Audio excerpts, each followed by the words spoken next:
एक लेखक था जो कहानियां तो बहुत लिखता था, लेकिन एक दिन उसे एक ऐसी कहानी मिली जिसे किसी और ने शुरू किया था और खत्म कभी नहीं हुई। वो आखिरी पन्ना सालों से अधूरा था और कहते हैं कि जो भी उसे पूरा करने की कोशिश करता, उसकी अपनी कहानी भी अधूरी रह जाती। क्या आपने कभी सोचा है कि कोई आत्मा अपनी मुक्ति के लिए आपके हाथों कलम चलवा सकती है? ये कहानी उसी लेखक की है जिसने गलती से उस अधूरी किताब को छू लिया और फिर जिंदगी में ऐसा मोड़ आया जिसे वो खुद भी नहीं लिखना चाहता था। कहानी शुरू होती है एक युवा लेखक विवेक से, जो एकांत में रहकर उपन्यास लिखने का शौकीन था। वो हाल ही में शहर की भीड़ से दूर हिमाचल के एक पहाड़ी गांव में किराए पर एक पुराना बंगला लेकर रहने आया था।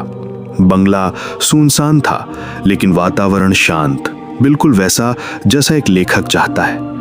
एक दिन जब वो लाइब्रेरी के पुराने स्टोर को साफ कर रहा था तो उसे एक बहुत ही पुरानी धूल जमी किताब मिली, बिना कवर की, बिना लेखक के नाम की, और सबसे हैरानी की बात, उस किताब का आखिरी पन्ना गायब था। जैसे जैसे विवेक उस किताब को पढ़ता गया, उसे महसूस होने लगा कि वो कहानी किसी फिक्शन से ज्यादा उसकी अपनी जिंदगी से मेल खा रही है। किताब की नायिका विर्जिनी की मौत का विवरण हूबहू वैसा ही था जैसा उसने अपने सपनों में देखा था। एक पहाड़ी से गिरना, चिल्लाना और एक सफेद साड़ी में लिपटी लड़की।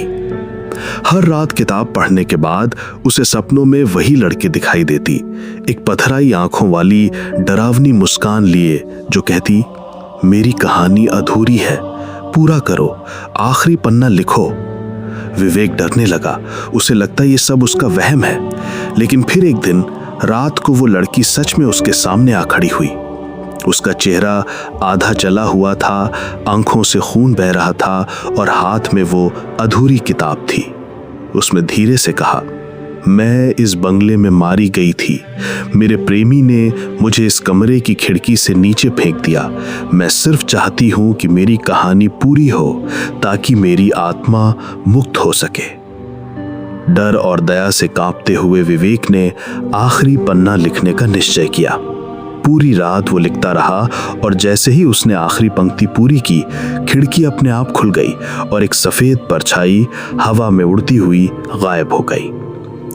अगली सुबह जब विवेक की आंख खुली तो देखा किताब उसकी टेबल से गायब थी, लेकिन उस जगह बस एक नोट था, धन्यवाद, अब मैं चैन से सो सकती हूँ। लेकिन कहानी यहीं खत्म नहीं हुई। जब वो गांव से वापस शहर लौटा और अपने नए उपन्यास की कॉपी अपने पब्लिशर को दी, तो पब्लिशर बोला, ये तो वही किताब है जो 80 साल पहले किसी महिला लेखक ने अधूरी छोड़ी थी, लेकिन उसका आखिरी पन्ना कभी लिखा ही नहीं गया। विवेक ने कांपते हुए पूछा, उसका नाम क्या था? पब्लिशर बोला, विर्जिनी मिश्रा। हमें इस कहानी से क्या सीखना चाहिए?